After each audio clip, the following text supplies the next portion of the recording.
Love horror movies, haunted houses, creepy cult classics? Love a good drink while you scream? Then you need to check out Spooky Sips, the podcast where three spooky-loving ladies dive into horror movies old and new, all while sipping on some delicious spirits of their own. From slashers and slow burns to final girls and found footage, they bring the laughs, the screams, and the cocktails every 2 weeks. So grab your glass, hit play, and join the watch party because horror is better with friends, and maybe a little wine. New episodes every other Thursday. Listen to Spooky Sips wherever you get your podcasts.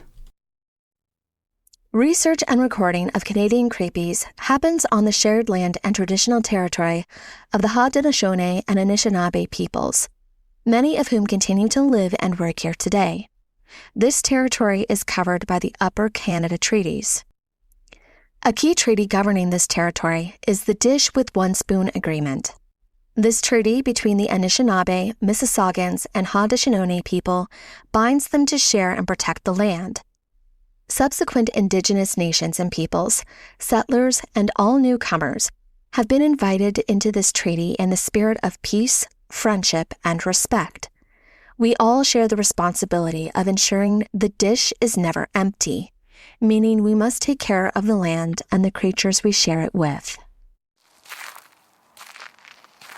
Welcome, wanderers, to Journey Down the Crooked Path, a place where the stories are stranger, the shadows stretch longer, and the things that go bump in the night might just be listening. I'm Amanda Joy, your guide into the eerie, the forgotten, and the downright bizarre. Here, we step off the well-lit roads of Canadian creepies and venture into the murky corners of history, folklore, and the unexplained, where the whispers grow louder and the truth is never quite what it seems. So let's take a deep breath, watch your step, and whatever you do, don't look back. Once you start down the crooked path, you never know what might follow.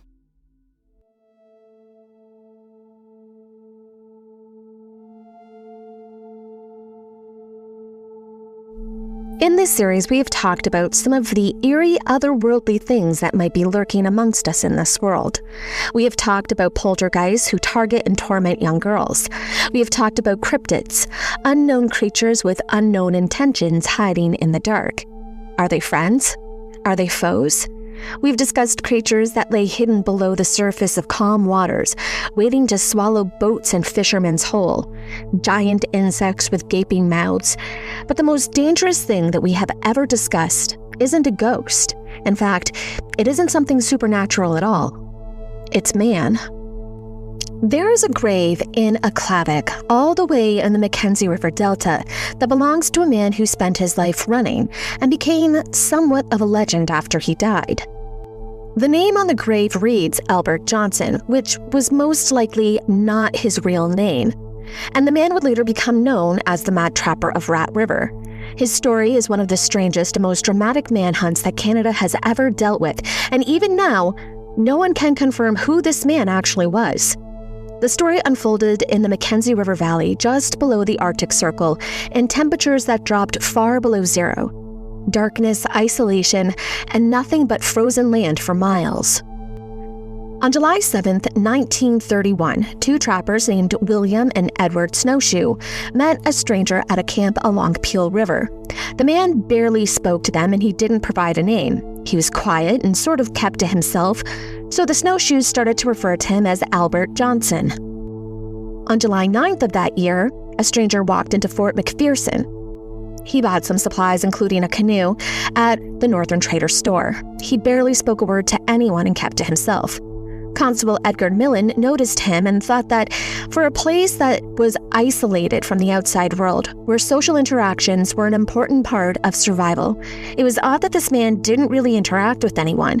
It was almost like he was intentionally avoiding people, not wanting anyone to know anything about him. So, Millen approached him and asked some questions: who he was, where he had come from, what he was doing in town. The man didn't really provide any straightforward answers, but went by Albert Johnson, so the constable dropped the conversation, figuring that this man just wanted to be left alone. Johnson came back to the fort for more supplies on July 21st, and Mullen attempted to question him again.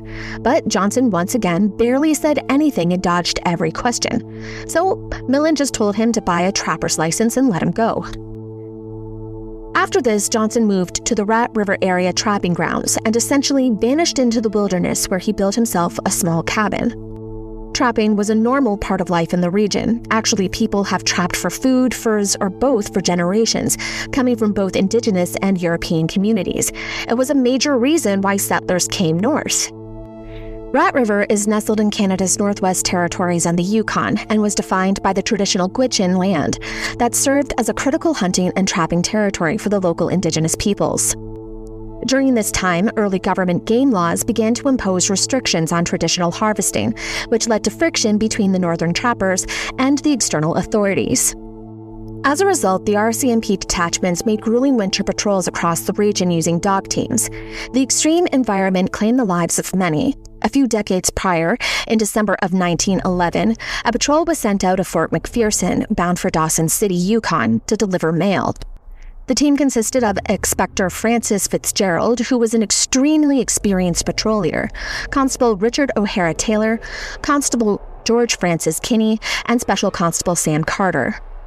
The winter was exceptionally brutal, with temperatures plummeting to below -45 and even -62 degrees, alongside these fierce blizzards.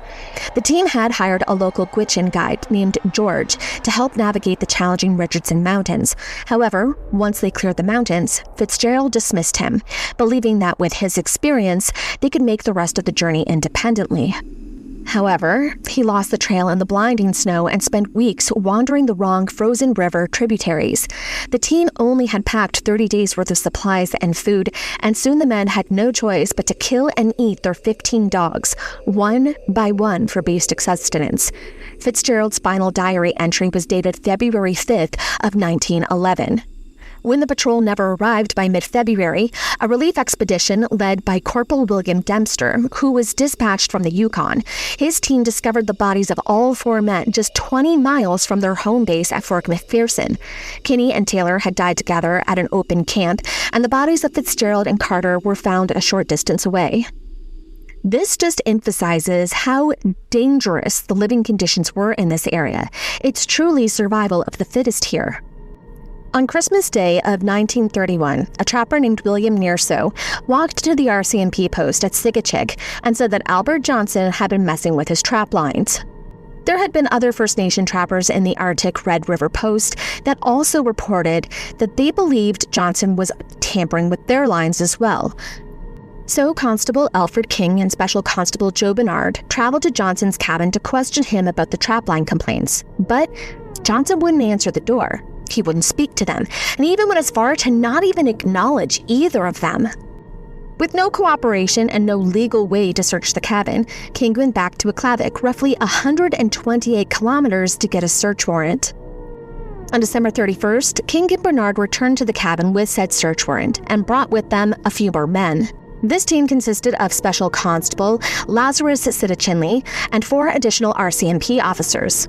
The group surrounded the cabin, and when King approached the door, Johnson fired through it, shooting him in the chest. Bernard was able to pull King out of the line of fire and bring him to safety. King was wounded, but he lived, and Johnson remained barricaded inside. King was placed on a dog sled and pulled to the nearest hospital. The RCMP was shocked that Johnson would shoot an officer over a trapline issue, but at this point they realized that he wasn't just a quiet guy in the bush. He was dangerous. With King wounded, RCMP Inspector Alexander Ames took command over the case, and he organized a full posse to arrest Johnson. This posse included Constable Edgar Millen, Constable McDowell, Joe Bernard, Newt Land, Ernest Sutherland, Carl Gardland, and a First Nations guide named Charlie Ratt. The group reached Johnson's cabin on January 9th of 1932, and by this point, Johnson had reinforced the cabin. When Ames told him to surrender, Johnson answered with gunfire using both a shotgun and a rifle. He was able to block every single attempt that the group made to get inside. This siege lasted for 15 hours, with hundreds of rounds being fired into the cabin. On January 10th, the RCMP tried a new tactic. They used dynamite, which blew off the top part of the roof, which collapsed in sections of the wall. But Johnson wasn't hurt. He kept shooting from inside the rubble that was whatever remained of the cabin.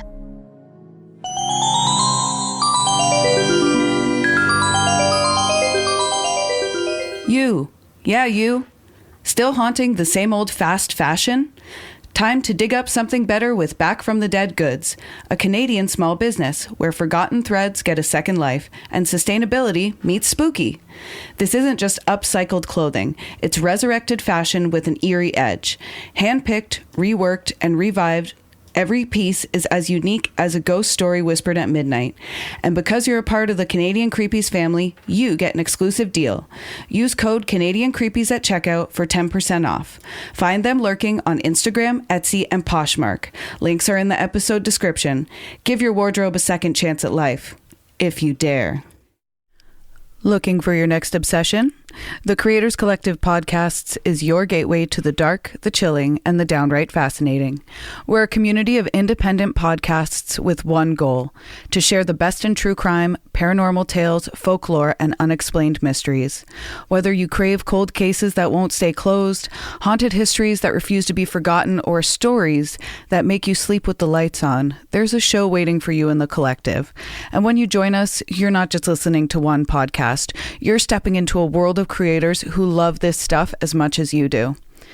Check out the Creators Collective today. Follow the link in our show notes to discover your next favorite podcast. We'll be waiting for you. Let's take a moment during this break to talk about something that matters. Something that doesn't get to be background noise. The Anishinaabe-Moan word, Nikinagana, means we are all related, and we are. But relationship isn't just about words, it's about responsibility. Canadian author Naomi Klein once said, "It is not enough to say that we live on Indigenous land. We have to act as if we do." And one way to do that is by supporting Pay Your Rent, a grassroots mutual aid initiative that offers direct material support to Indigenous organizers across this land. It's not charity, it's rent. For those of us who aren't Indigenous to this place, it's a way to show up differently, to redistribute some of what's been taken. The Pay Your Rent Fund started as a one-time request for help in 2018 and grew into a nonprofit called Nikinagana.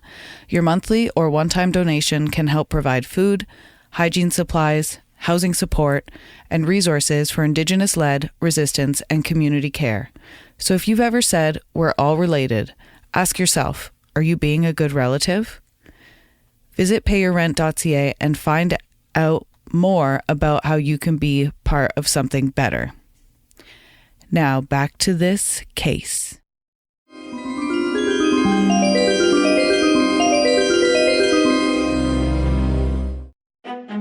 Now, they've been outside for 3 days, and it's cold. It's around -43, and the group is starting to run out of food and supplies for both themselves and their dogs. So Ames pulls everybody back into town. Constable Millen and Carl Garland returned to the cabin on January 14th, but at this point, Johnson was long gone. To make matters worse, fresh snow had fallen, which covered any tracks that he may have left behind. And news of King's shooting and the siege traveled south through the Royal Canadian Corps of Signals Station, and once the story hit newspapers, Johnson was labeled the Mad Trapper of Rat River. The radio reports about the shootout between Johnson and the RCMP spread across Canada and the United States, quickly becoming a major news story. Now Johnson was on foot deep in the Mackenzie River Valley, which is a huge stretch of frozen land with no cover except for trees and snow. Mounties, Indigenous, and white trappers all relied on sight, sound, and experience to read the land. Even someone as skilled and evasive as Johnson still left tracks in the snow. Even still, it took weeks before anyone found even the faintest sign of where he had gone. On January 26th, the RCMP set up a base camp about 15 kilometers from Johnson's cabin site. The group was Constable Lazarus and Sita Chinley, along with some civilian volunteers. The Gwich'in people supplied much of the food and gear needed for this search, and with that, multiple teams went out in search of Johnson. One of these search parties was led by Constable Millen, who did find Johnson's trail and eventually were able to corner him. And of course, a shootout followed. Sadly, during this shootout, Millen was shot and killed, and Johnson escaped again. By this point, Johnson had shown that he could handle the wilderness better than most people. He used all sorts of tricks to confuse anyone who was following him, including backtracking his footsteps in the snow, leaving false trails, and at one point he even used a pack of caribou to hide his own tracks. He moved through thick underbrush that most people wouldn't even try to push through, and he would stop to snare small animals for food. Now, because of the extreme cold, he did need to light fires, but he could only risk tiny fires hidden under small snowbanks. He even braved weather that normally kept even the most experienced First Nations hunters inside their camps. At this point, the RCMP realized that this was going to take more than just dog teams and ground patrols to bring in Johnson, so Inspector Ames asked for an airplane, and this was something that up until this point, the RCMP hadn't used. On February 5th, Bush pilot Wilfred Wap May landed in Aklavik in a monoplane. May had earned the nickname Wap as a child when a cousin couldn't properly say Wilfred and mispronounced it as Whoopi, which was eventually shortened to Wap. May was a First World War ace who had been in the dogfight where the Red Baron was shot down, so to say he was experienced is an understatement. After the war, May became known for flying into remote northern communities on risky missions, delivering medicine and supplies, but also helping law enforcement when no one else could reach the area. May arrived with his aircraft mechanic, Jack Bowen. From the air, May was able to see all the different trails that were impossible to sort out on the ground. The bush between the Mackenzie Delta and the Richardson Mountains was full of tracks from other trappers, search parties, and wildlife, but May was able to tell them apart and knew which ones belonged to Johnson. On February 9th, May was closing in on Johnson's trail when a blizzard grounded his plane and kept the team in their camps. 3 days later, the RCMP received word that Johnson had crossed the Richardson Mountains all alone, on foot, and in these brutal conditions. May followed the trail from the air until it turned south towards Eagle River, and then radioed the location to the ground team, directing them straight towards Johnson. On February 17th, more than 6 weeks after King had been shot and over 2 weeks since Mullen had been killed, they finally caught up to Johnson on the ice of the Eagle River. And as you can imagine, Johnson did not want to go quietly, which led to a gunfight.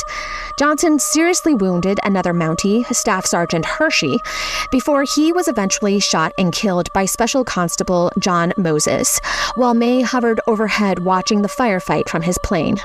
May landed his plane on the frozen river to load Hershey and flew him through a harsh blizzard to the hospital, saving his life. Johnson's body was also taken to Aklavik for post-mortem, and he was afterwards buried in the local cemetery. At the time of his death, he had 2,410 Canadian dollars, 10 in American currency, and 5 low-value pearls, along with a small pinch of gold, including pieces of dental work. Nothing, however, gave officers any clue about who he really was or where he came from. His cabin also offered no clues to his identity. There were no letters, no documents, or any sort of identification. Even more puzzling was the fact that even though he was called upon to surrender several times, not once did he ever say a single word to the RCMP through the whole 7-week ordeal. Because of this observation, there were those who suggested that Johnson was perhaps deaf.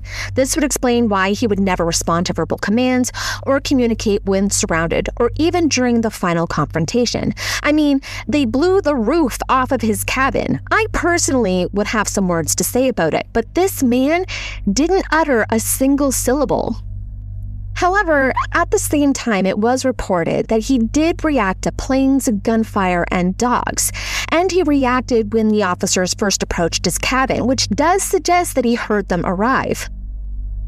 In 2017, Myth Merchant Films received permission to exhume Johnson's remains for a full forensic examination and DNA retrieval in hopes of discovering more about this man who had remained a Canadian mystery and legend for decades.